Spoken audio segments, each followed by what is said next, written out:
Die Hard Game Fan was good at a lot of things. It published large, detailed images of games from around the world. They reviewed titles most other magazines wouldn't touch, and they had a strong editorial voice at a time when many critics were afraid to show any sign of personality. But as influential as they were to both me and the industry at large, there was one thing Die Hard Game Fan was terrible at, and that was the mastery of the English language. This was a magazine that was more about enthusiasm than actual writing skills, which is probably why their issues were littered with spelling errors and questionable sentence structure. To help demonstrate this, I've decided to take a look back at the 8 dumbest things Die Hard Game Fan ever said. I hope you're sitting for this, because some of these are genuinely shocking. But before we start, I want to assure you that I haven't changed anything from these quotes. I've kept the terrible spelling and the punctuation intact. I'm just gonna read it exactly how it was written. Let's start with their take on Cool World for the Super NES. After viewing the fine theatrical release a few months ago and not being that impressed, except for a chance to glare at my ex-girlfriend Kim. Yeah, that's it, me and Kim. We, met on a cruise. Yeah, she couldn't stay away from me. That's it. Yeah. I wondered how Ocean would make it into a game.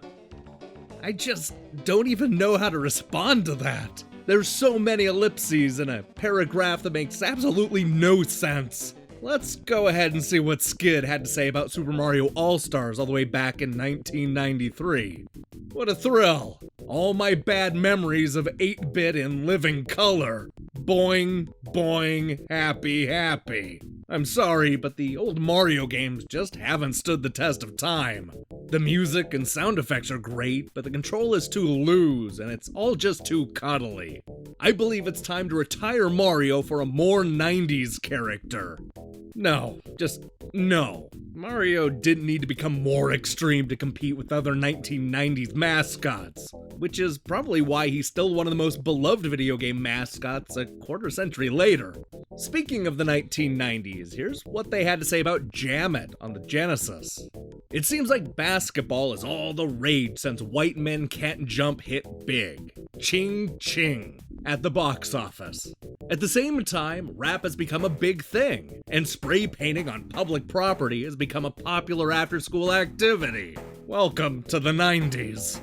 You ever get the feeling that the Die Hard Game Fan editors lived in a seedy neighborhood? Anyway, let's move on to something completely different, like this baffling review for Airzonk CD. Okay, Bonk was cool. It had no scrolls, but it was cool. Bonk 2 and 3 were fine too. No scrolls, but they were more head-bashing fun for Bonk fans. Then, finally, Airzonk came out and it had scrolls! Lots of them! And it was excellent. Okay, so let me translate. If you didn't grow up in the 80s or 90s, then chances are you don't know what scrolls are. But he's talking about independently scrolling backgrounds. Believe it or not, this was actually a big deal at the time. And Die Hard Game Fan wasted a lot of energy complaining about games that didn't have scrolling backgrounds. Unfortunately, they also spent a lot of time misspelling words, which brings us to this review of Socket on the Genesis. Socket is a lot like Sonic, and that's good. Socket is also not like Sonic, and that's good too. Many will no doubt label this as a Sonic clone. Great! I love Sonic! Guys, I'm not sure you need that many dots in one sentence. I think we get it. Also, that's definitely not the way you spell a lot, and 2 is supposed to have 2. Oh, you know what? These aren't even tough words. On the same topic, you'll find more spelling errors in this review of Pitfall, the Mayan adventure. I can still remember standing in the aisle at Toys R Us, staring at the Pitfall box and wishing my mom would buy it for me. It was the ultimate Atari 2600 game, and I wanted it. When I finally got it for Christmas, is Santa cheap or what? I thought to myself. I played it non-stop, and I thought to myself, as a kid you think a lot, this is technology, man. What a game. I just can't. Let's move on to Double Dragon 5. Billy and Jimmy Lee must subscribe to Longevity magazine. Either that, or they sleep over at Michael Jackson's house all the time. I think that's a visual that's gonna stick with me for the rest of my life. I think it's time to wrap this up with their take on Batman Returns on the Super NES. Some people might say I've had enough of Batman. The movies, the hype, the games, the merchandising. Well, it's time to snap out of it. Konami made one. And you know what that means? Time to go out and buy another great game. No risk, no questions asked. It's Konami. I'd buy this one for the intro alone. Oh, the days when the name Konami actually meant something. Those were good times. But here's some advice for you. Never buy a game for the intro alone. Seriously, games are meant to be played. Oh, and if you're curious, here's that incredible intro Game Fan was raving about.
See? Wasn't that impressive? Okay, folks, I think that's about all the Die-Hard Game Fan my brain can handle for one day. I think we're all a little dumber for suffering through that. Now go and watch a documentary or something and try to keep the rest of your brain cells from fleeing. Well, that was stupid. If you liked that, then you'll be thrilled to know that we have a lot more Die Hard game fan videos coming in the next few weeks. This is the gift that keeps on giving, and we haven't even scratched the surface yet. I'm also hard at work on reviews of World to the West, Elliot Quest, and previews of games you've never even heard about. Also, don't forget to check out our reviews of Missile Card, Shyness, the Lightning Kingdom, and Last Stitch Goodnight. I also recommend you click the subscribe button and support what we're doing here. Until then.